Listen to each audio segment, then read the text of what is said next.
Today, if you was to ask a young kid what his dream car was, you get a lot of typical answers. Exotic supercars. You know, Ferraris, Lamborghinis, McLarens, Bugattis, and even Porsches. But when I was a kid, my dream cars were a little bit different.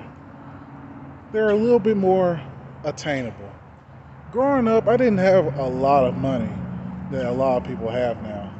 But these were the cars I was most interested in.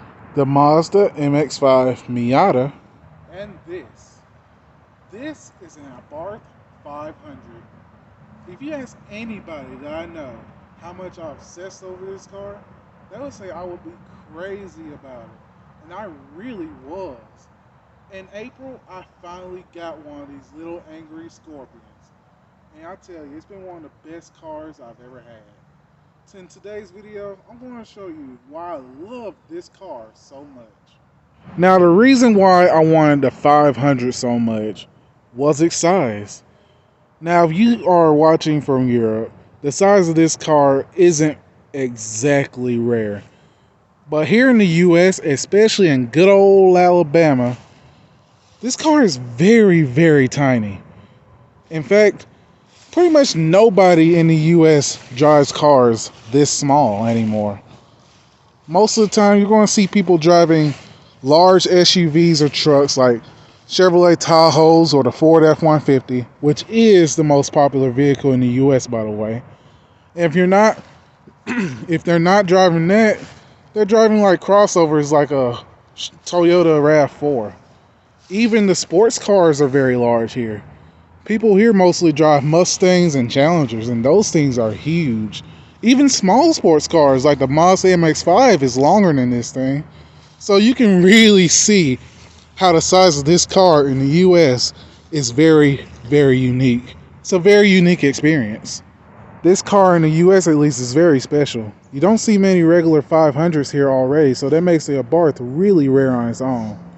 As a kid, I've always thought it was the closest you can get to an exotic hatchback. In my opinion, it had the looks, especially when you got the Abarth side stripes. As I got older and started my automotive career, I got to experience these cars, in my opinion, increased dramatically. The climax was this.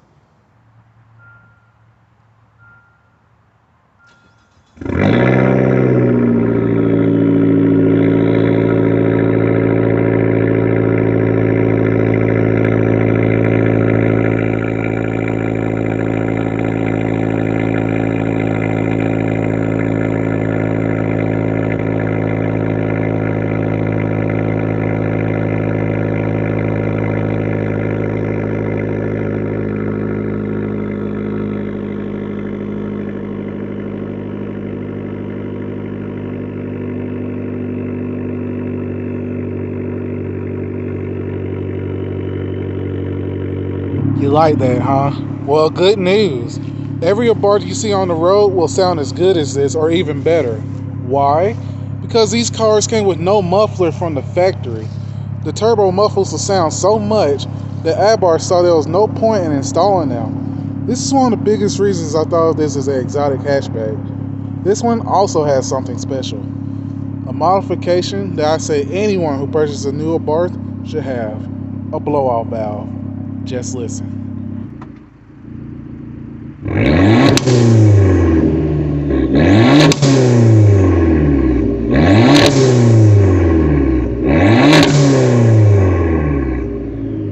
My God, do I love this car. But style and sound isn't the only thing that makes it great. At the end of the day, this is just an economy car with a hopped up engine. But that's a good thing, because guess what? That makes this a great daily driver. From what I've heard, a lot of people in Europe are using this as their only car. Now a lot of people are buying this as their first car, which really shows how practical this car can be. Check this out.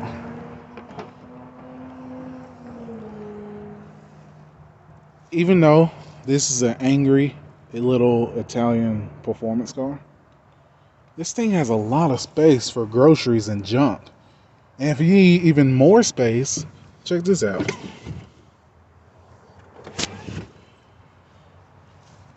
You can let down both of the back seats to get even more space. In fact, this thing's got so much space for such a small car.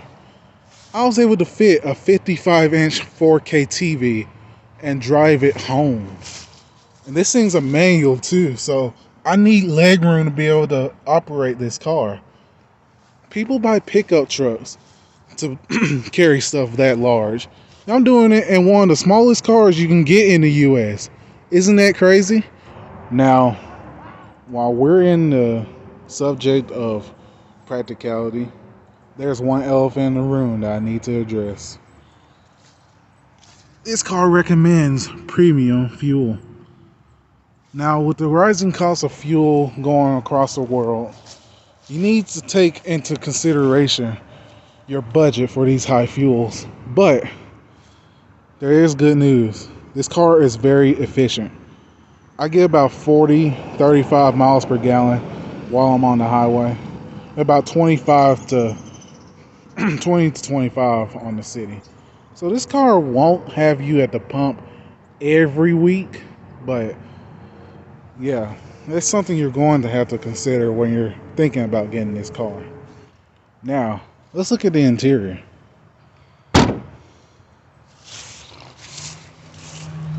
Now, a lot of you guys will assume, because this is a very cheap car, it will have a very cheap interior. But you'd be pleasantly surprised. Now, this thing does have a very hard dashboard. But look at this. The gauge pod is finished in leather. And speaking of the gauge pod, it comes with a nice digital gauge cluster. Look at all that. Even changes when you go into sport mode. Isn't that neat? What's also neat is this plastic painted gauge, not gauge, what is this called? The freaking trim panel. These things will come painted in the exterior of the car. And there's a website called 500 Magnus. And you can get these finished in carbon fiber, real carbon fiber. That is probably the next goal for me right there. Now, this interior isn't all plastic either. As I said before, you can get this gauge pod in leather, but the steering wheel also comes in stitched leather, and it's a flat bottom steering wheel as well. This steering wheel feels great. It also comes with a nice thick leather shifter that's also stitched as well.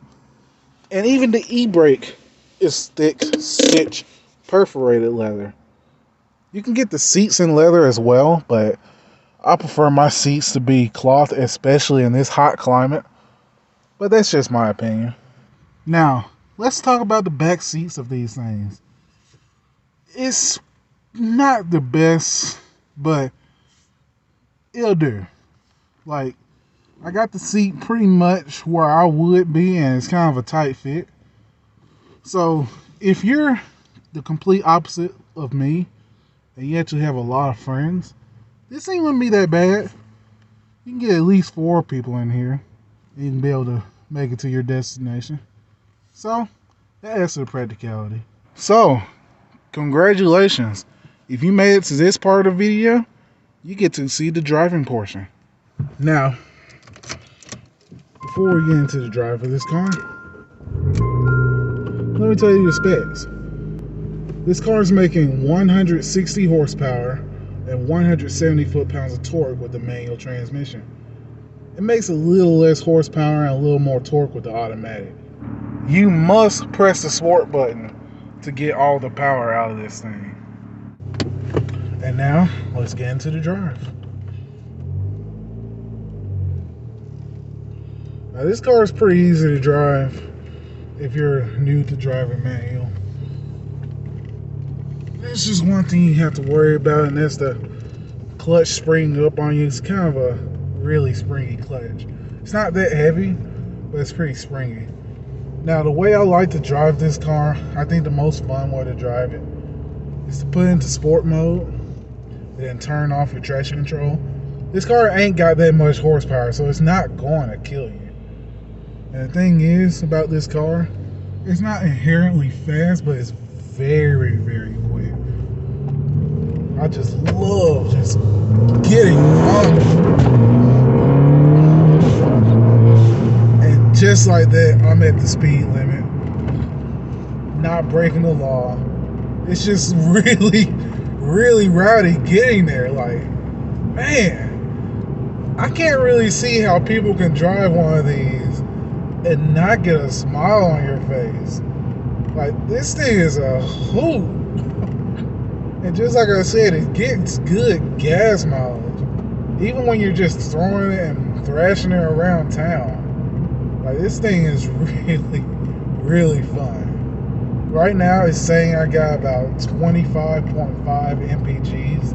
I've pretty much just been driving around the city. I haven't been on the highway in a while. But man, this is so fun to drive. It really is. It's really good at downshifting as well. This thing is really nice. The heat works very well. The air conditioning works very well. It has electric steering, but you can really feel it. Like, it feels like it's real steering. It gets heavier whenever you put it into sport mode and everything. Like, it's really nice.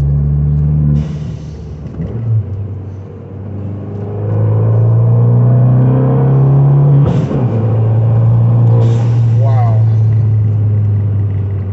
Now, of all the cars I've ever had, this one's the fastest one I've ever had. This thing beats out my V8 Mustang. And that's crazy coming from a 1.4 liter. Now here's a nice corner.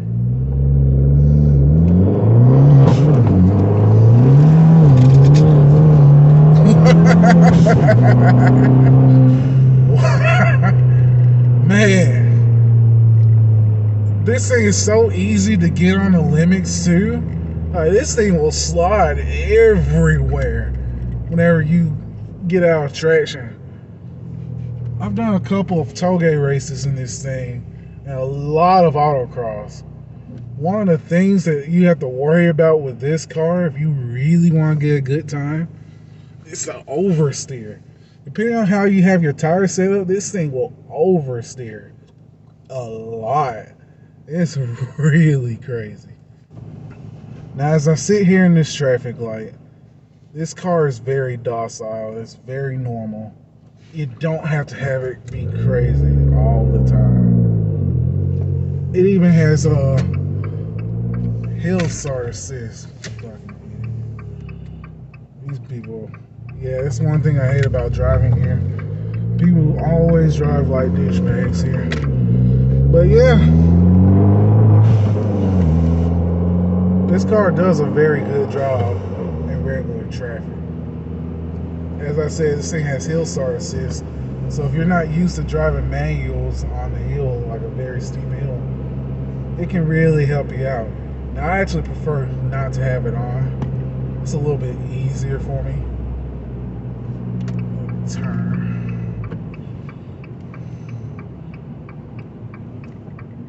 This thing is really nice at commuting as well.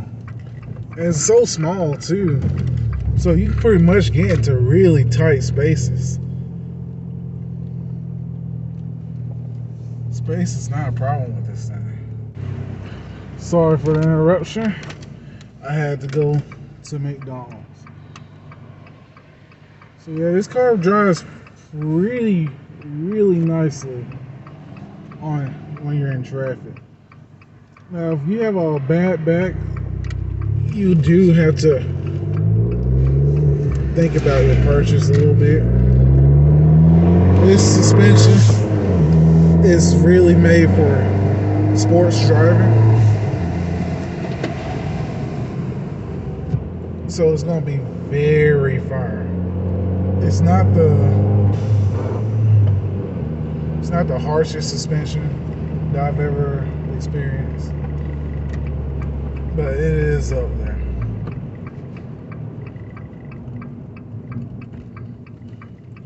The brakes on this are really good.